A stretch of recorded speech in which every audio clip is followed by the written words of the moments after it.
నమస్తే అక్క. నమస్తే. ఓకే. ఎలా చూస్తారు మరి కౌన్సిలర్‌ని బెదిరించటాలు, ఈ రకంగా అంటే భయపెట్టటాలు ఎలా చూడొచ్చు ఇట్లాంటివి? ఇప్పుడు రాష్ట్రం ఎటుపోతుంది ఏంటిదనేది ఎవరికి అర్థం అవ్వట్లేదు. డే లైట్‌లో అది కూడా ఎలక్షన్ ఆఫీసర్ ముందు, మంత్రి ముందు, ఎంపీ ముందు, అధికారులందరి ముందు మహిళా కౌన్సిలర్ల మీద దాడి జరిగిందనంటేనే అసలు రాష్ట్ర పరిస్థితి ఎటుందనేది క్లియర్‌గా అర్థమవుతోంది. ఇప్పుడు ప్రజాక్షేత్రంలో ప్రజలు వాళ్ళని ఎన్నుకున్నారు. అక్కడికొచ్చి వాళ్ళ సంఖ్యాబలంని ఆల్రెడీ 14 మెంబర్స్ ఉన్నారు. వాళ్ళంతట వాళ్ళ చైర్మన్లని, వైస్ చైర్మన్ని ఎంచుకునే సంఖ్య కూడా వాళ్ళ దగ్గర ఉంది.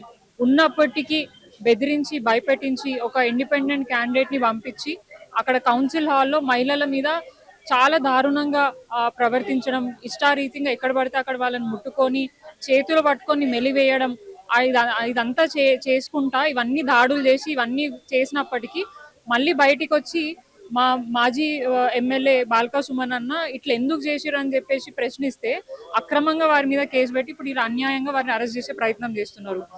ప్రజాపాలన అన్నారు, ఇంద్రమ్మ రాజ్యం అన్నారు. ఇదేంటి ప్రజలు స్వేచ్ఛగా బతకచ్చు, మహిళలందరికీ ఏమంటారు, మహారాణులను చేస్తాం, కోటీశ్వరం చేస్తాం అన్నారు. ఇదా మహిళలకు ఇచ్చే గౌరవం? ఫస్ట్ మహిళలకు కావాల్సింది గౌరవం కదా, మహిళలకు కావాల్సింది సెక్యూరిటీ కదా. ఈ సెక్యూరిటీ లేకుండా అక్కడనే అధికారుల ముందు పోలీసు వాళ్ళు కూడా సోద్యం, అంటే ఏదో డ్రామా జరుగుతుంటే ఏదో సినిమా చూస్తున్నట్టు అక్కడ నుంచొని చూస్తూ అక్కడనే ఉండిపోవడం, ప్లస్ కొట్టుకోండి అని చెప్పేసి వాళ్ళని లోపలేసి గొల్లాలు పెట్టడం. వీళ్ళు పోయి మా కౌన్సిలర్లు పోయి బతింలాడిండ్రు. వాళ్ళ దగ్గరకు పోయి చేతులు జోడించి మంత్రి వివేక్ని ప్లస్ ఎంపీని, వాళ్ళ కొడుకుని, అట్లనే అక్కడ ఉన్న ప్రిసైడింగ్ ఆఫీసర్ ఎంఆర్ఓ గారిని, అధికారులని పిలిచి బతింలాడి మమ్మల్ని రక్షించండి, మమ్మల్ని ఇట్లా ఇబ్బంది పెడుతున్నారు అన్నా కూడా కనికరం చూపించకుండా ఇష్టారీతిగా అక్కడ గొడవ జరిగే విధంగా ఇప్పటికీ 2 సార్లు వాయిదా వేసిండ్రు. 10వ తారీఖున కౌన్సిలర్లు ఏమంటారు, కౌన్సిల్ హాల్ కి రాకుండా అడ్డుకునే ప్రయత్నం చేశారు. అక్కడ టైం అయిపోయిందని చెప్పి పోస్ట్ పోన్ చేసిండ్రు.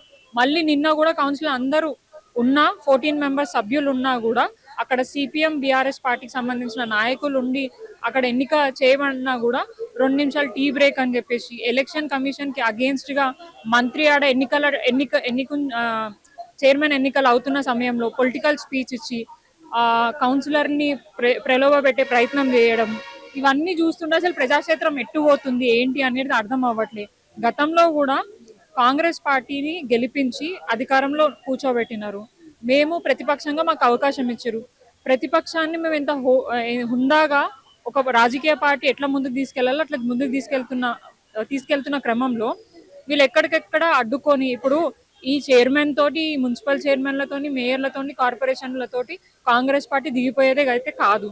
ఇంత అరాచకంగా, ఇంత అక్రమంగా ప్రజాస్వామ్యంలో ప్రజలు ఉన్నారా లేదా, ప్రజల మీద దాడి, ఇట్లా కౌన్సిలర్ల మీదే దాడి జరిగితే సామాన్య ప్రజల పరిస్థితి ఏంటి? వాళ్ళు ఎక్కడ పోవాలా? వాళ్ళు మా దగ్గరకు వచ్చి భద్రత గురించి మమ్మల్ని మాకు ఇట్లా జరుగుతుందని చెప్పుకునే పరిస్థితిలో మమ్మల్ని ఇబ్బంది పెట్టే ప్రయత్నం చేస్తే ఎట్లా? మీరు అక్కడ దాకా ఎందుకు? గతంలో కూడా మా మున్సిపల్ మా జిహెచ్ఎంసీ కౌన్సిల్ హాలో మేయర్ ముందు, ఒక మహిళా మేయర్ ముందు మా మహిళా కార్పొరేటర్ల మీద కూడా దాడి జరిగింది. అప్పుడు కూడా మళ్ళీ ఎటువంటి సపోర్ట్ లేదు. అప్పుడేమో విపరీతంగా పోలీసులని, మార్షల్స్ ని అడ్డం పెట్టుకొని మమ్మల్ని దౌర్జన్యంగా బయటికి పంపించారు. ఇక్కడ ఈ కౌన్సిలర్లకి ప్రొటెక్షన్ ఇవ్వకుండా పోలీసు వాళ్ళందరూ బయట ఉండి గొల్లాలు పెట్టేసి ఇష్టారీతంగా ప్రవర్తించారు. మరి అక్కడ సీసీటీవీ ఫుటేజ్ బయటికి రావాలి, ఖచ్చితంగా మేము డిమాండ్ చేస్తున్నాం. అట్లాగే అక్కడ కౌన్సిల్ హాల్లో ఏదైనా ప్రమాణ స్వీకారం జరిగినా, ఇంకేదైనా కార్యక్రమం జరిగినా అఫీషియల్ గా వీడియో ఫుటేజ్ అనేది ఉంటది. సో అది కూడా బయటికి రావాల్సిందే. ఈ రోజు మేము మా బీఆర్ఎస్ పార్టీ మహిళా విభాగం తరఫు నుంచి బీఆర్ఎస్ పార్టీ మన గెల్లు సీనన్న గారి ఆధ్వర్యంలో, ఎమ్మెల్యే మాజీ ఎమ్మెల్యే సునీత గారి ఆధ్వర్యంలో మహిళా కమిషన్ ని కలవడం జరిగింది. ఎట్లాగో వారి కమిషన్ సభ్యురాలు అయితే లేరు, అక్కడ చైర్పర్సన్ సెక్రటరీ గారు ఉన్నారు. వారికి మా డిమాండ్ ని విన్నపించడం జరిగింది. మహిళల పట్ల చాలా అనుచితంగా బిహేవ్ చేస్తున్నారని చెప్పి వారికి మేము రిప్రజెంటేషన్ ఇస్తే వాళ్ళు సానుకూలంగా స్పందించి రేపే దాని మీద ఎంక్వైరీ చేస్తా అన్నారు.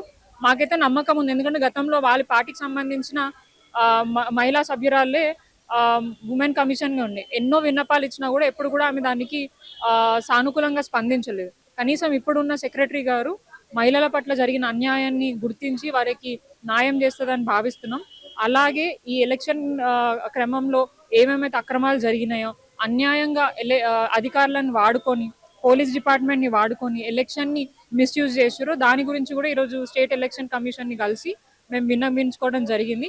ఖచ్చితంగా దీని మీద యాక్షన్ తీసుకోవాల్సిందే. ఇన్ కేస్ తీసుకోకపోతే మేము లీగల్గా కూడా ప్రొసీడ్ అవుతాం, ఎక్కడికక్కడ ఫైట్ చేస్తాము. ఇంత అరాచకం ఉండదు. ఇప్పుడు ముఖ్యమంత్రి ఆడ కూర్చొని చైర్లో మహిళలకి మేము చాలా పెద్దపీట వేస్తున్నాం, రాజకీయాల్లోకి రావాలా, మీరందరు ముందుండాలని చెప్తున్నారు. మరి ఇదేనా వారు ఇచ్చే గౌరవం? ఇదేనా? అంటే మాకు ఎట్లా కనిపిస్తుంది అంటే యజా రాజా తదా ప్రధా అన్నట్టు. ఇప్పుడు ముఖ్యమంత్రియే చక్కగా లేడు, ఇక వాళ్ళ కింద ఉన్న నాయకులు కానీ వాళ్ళ కింద పనిచేసే అధికారులు కానీ కొద్దిగా డిగ్నిటీగా బిహేవ్ చేస్తారని ఎక్స్పెక్ట్ చేయాల్సిన అవసరం లేదు. ఇదన్నీ కూడా ఇన్ కేస్ జరగకపోతే ఇంకా 2 ఏళ్ల సమయం ఉంది. ఆ కాల సమయంలో కూడా మంచిగా వాళ్ళు ఉండి వారి పరిపాలన సాగించకపోతే రేపటి రోజున మళ్ళీ మేము వచ్చినప్పుడు దీనికి మించి యాక్చువల్గా అయితే ఎప్పుడు రివెంజ్ పాలిటిక్స్ లో తెలంగాణకి అవకాశం లేకుండే. 10 ఏళ్ల పాటు అధికారంలో మేమున్నా ప్రతిపక్షాన్ని ఎక్కడ కూడా ఇబ్బంది పెట్టకుండా ప్రజలు ఏదైతే నిర్ణయాన్ని ఇచ్చిరో ఆ నిర్ణయం మేరకి మేము వెళ్ళినాం తప్ప ఎక్కడ కూడా ఎవరిని ఇబ్బంది పెట్టలేదు. కానీ అన్యాయంగా ఇప్పుడు పోలీసు వాళ్ళు అధికారులను అడ్డం పెట్టుకొని ఎలక్షన్ కమిషన్ యాక్చువల్ గా వాటికి ఏ పార్టీతోని ఎవరితోని సంబంధం ఉండదు. కానీ ఒక ఏజెంట్ లాగా, కాంగ్రెస్ పార్టీకి సంబంధించిన ఏజెంట్ లాగా అక్కడ పోలీసు వాళ్ళు, ఇక్కడ ఎలక్షన్ ఏజెంట్, అక్కడ అధికారులు కలెక్టర్ గాని ఎంఆర్ఓ గాని అందరూ కూడా కాంగ్రెస్ పార్టీకి సంబంధించిన కార్యకర్తల్లాగానే బిహేవ్ చేస్తున్నారు. ఇవన్నీ కూడా రాష్ట్రంలో ఉన్న ప్రజలు గమనిస్తున్నారు. ఖచ్చితంగా కాంగ్రెస్ పార్టీకి బుద్ధి చెప్తారు. ఏదైతే రేవంత్ రెడ్డి పదే పదే అంటాడో బీఆర్ఎస్ పార్టీని 100 మీటర్ల లోతులో బొందబెడతా అని చెప్పేసి, మమ్మల్ని మీరు బొందబెట్టడం కాదు, రేపు తెలంగాణలో తెలంగాణ ప్రజలే మీరు అనుకునే దానికంటే ఇంకా లోతుగా బొందబెట్టి రానున్న రోజుల్లో కాంగ్రెస్ పార్టీ రాకుండా మాత్రం ప్రజలు చేయడానికి సిద్ధంగా ఉన్నారని తెలియజేస్తున్నారు. తెలంగాణలో ప్రజాపాలన నడుస్తుందని కాంగ్రెస్ ప్రభుత్వం చెప్తుంది. ఈ ప్రజల నాయకులను ఈ రకంగా అరెస్ట్ చేయటాలు ఏ రకంగా చూస్తారు? బల్క సుమన్య గారిని కూడా అదుపులో తీసుకున్నట్టు కనిపిస్తుంది. ఎలక్షన్స్ రాగానే కాంగ్రెస్ దొడ్డిదారులు వెళ్తుంది అనుకోవచ్చా? క్లియర్ గా అండి, అక్రమంగా అన్యాయంగా ఎలక్షన్లు గెలిచే ప్రయత్నం చేస్తున్నారు. ఇప్పుడు దాకా మీరు చాలా ఎన్నికలు చూసిండ్రు. గతంలో బై ఎలక్షన్లు చూసిరు, మళ్ళీ మొన్న జరిగిన సర్పంచ్ ఎంపీటీసీ సర్పంచ్లు మరియు మున్సిపల్ కార్పొరేషన్ ఎలక్షన్లు కూడా చూసిండ్రు. ఎంత అన్యాయంగా విపరీతంగా డబ్బులు, విపరీతంగా బెదిరింపులు, అధికారులను అడ్డం పెట్టుకొని దొంగ ఓట్లు వేయించి, అంటే ఎన్ని అడ్డదారులు ఉంటే అన్ని అడ్డదారులు తొక్కి అధికార దాహం కోసం, ప్రజలు ఇచ్చిన తీర్పు కాదు, అధికారమే కావాలి మాకు, మేము అధికారంలో ఉండాలి, ఇష్టారీతిగా తెలంగాణ రాష్ట్రాన్ని దోచుకోవాలి, ఈ దోచుకున్న డబ్బులంతా కూడా కేంద్రంకి పంపించాలా, రాహుల్ గాంధీకి పంపించాలా అని పెద్ద పెద్ద మాటలు మాట్లాడారు కదా. మరి ఇది ఇంద్రమ్మ రాజ్యము, సోనియమ్మ రాజ్యము, ఏమంటారు ప్రజల రాజ్యము. ఖచ్చితంగా ఈ ప్రజల రాజ్యం అంటే ఇట్లా ఉండదు. అందరికీ తెలుసు ప్రజల రాజ్యము స్వేచ్ఛగా వాళ్ళు బయటికి వచ్చి వాళ్ళ హక్కుని తెలిపిన విధంగా కూడా ఉంటారు. కానీ మా ఓటుని మేము కౌన్సిల్ హాల్లో వేయకుండా ఉండడానికి అన్యాయంగా ఎక్కడికక్కడ ఆఫీసర్లను పెట్టి అడ్డుకొని ఇబ్బంది పెట్టే ప్రయత్నం చేసిండ్రు. ఇవన్నీ కూడా ప్రజలు గమనిస్తున్నారు, భయాందోళనకి గురి అవుతున్నారు. అంటే గతంలో ఎమర్జెన్సీ కాలాన్ని, అంటే ఆనాటి రోజులు తీసుకొస్తా అన్న రేవంత్ రెడ్డి ఖచ్చితంగా అట్లాంటి రోజులే తీసుకొస్తున్నాడు. దానికి మించిన ఏమంటారు పరిపాలన ఇస్తున్నాడు. చాలా అన్యాయంగా అక్రమంగా ప్రజలను ఇబ్బంది పెట్టే ప్రయత్నం చేస్తున్నారు. ఇవన్నీ కూడా మేము ఖచ్చితంగా రేపు ప్రజాక్షేత్రంలో తెలుసుకుంటాం. ప్రజలు ఇప్పటికైనా కళ్ళు తెరవాలా. కాంగ్రెస్ పార్టీ పరిపాలన ఎట్లా ఉంది, ప్రజలకు ఇచ్చిన హామీల గురించి మాట్లాడనీయకుండా ప్రజల గొంతులు ఎట్లా నొక్కుతున్నారు, ప్రతిపక్షాల గొంతులు ఎట్లా నొక్కుతున్నారో చూడండి. తెలుసుకొని ఇక ముందు కూడా మీరు వాళ్ళని ప్రశ్నించకపోతే రేపటి రోజున ఖచ్చితంగా మన ఏమంటారు మనమే ఇబ్బంది పెట్టుకున్నట్టు అయిపోతుంది. చివరిగా రానున్న కొన్ని రోజుల్లో మీ జిహెచ్ఎంసీ ఎలక్షన్స్ రాబోతున్నాయి, మరి మీరు సిద్ధమేనా? ఖచ్చితంగా మేము ఇప్పుడే రెడీగా ఉన్నాం. వారు సమయం తీసుకున్నారు, వాళ్ళ పార్టీకి ఆ సంఖ్య లేదు.